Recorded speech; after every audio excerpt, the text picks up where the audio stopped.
Hello and good evening, good day to everyone. This is Jello of Got Drums. I'll clean it. So ayun, I just want to share with you guys how we clean here at Got Drums. I'll clean it na snare heads. So simple lang. What I'm using here is a piece of paper towel and a dry cloth. Okay, like this one.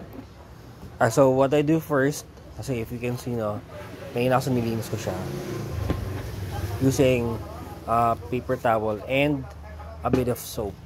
Okay, so ganyan siya kadumi. Dumumi siya kanina after linisin. Anyway, so I do sometimes use brushes with soft bristles.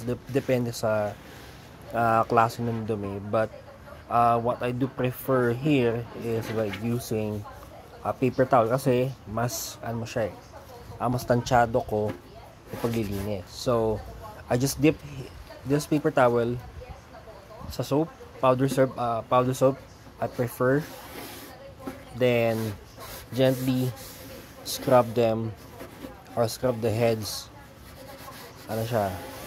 clockwise or counterclockwise or pabilog.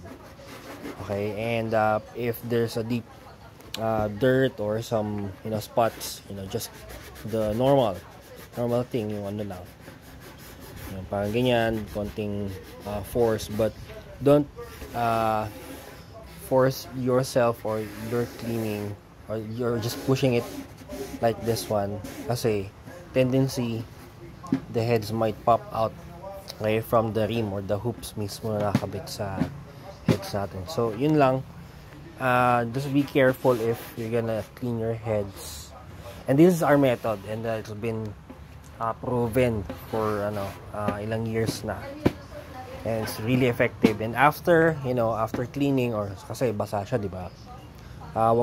What I do is I don't wash it with water. I just damp the heads with dry cloth or basahan, or used clothes, or used towels like this, and I'll gently damp it. Okay, and after damping it, of course, use another paper towel, dry paper towel, damp it also para matuyo siya. Then air dry, then check if it's okay na, then you're good to go. Okay, as you can see here also, may mga stick marks pa siya kasi I'm not pushing it or cleaning it too far or too much, kasi nawawala yung character, kasi I believe that yung stick marks adds character to the heads of a snare, okay? Or even sa mga tom-toms or kick, and what have you. Okay, so there you go. This snare is Jeff Macadaes of Autotelic, and ayun, konti pang restoration ng gagawin natin, minutes. Thank you for watching, and I hope that this video helps you on doing your quick cleaning of your gears para sa kagaganda na aesthetics, and sometimes it helps the quality of the sound of your things or hardwares and gears as you play along with your music journey. Okay, so there you go. Have a good one. Bye. God bless. Ayun, there we go. So thanks for watching my video, and hope that makatulong yon sa ating drum journey, drum playing as drummers and percussionists. And please do consider subscribing to my content or to my page, my channel.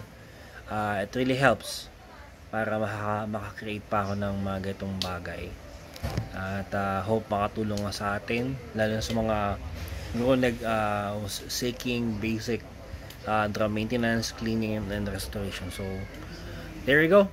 Thank you for watching again, and hope to see you soon sa aking mga next videos. Bye.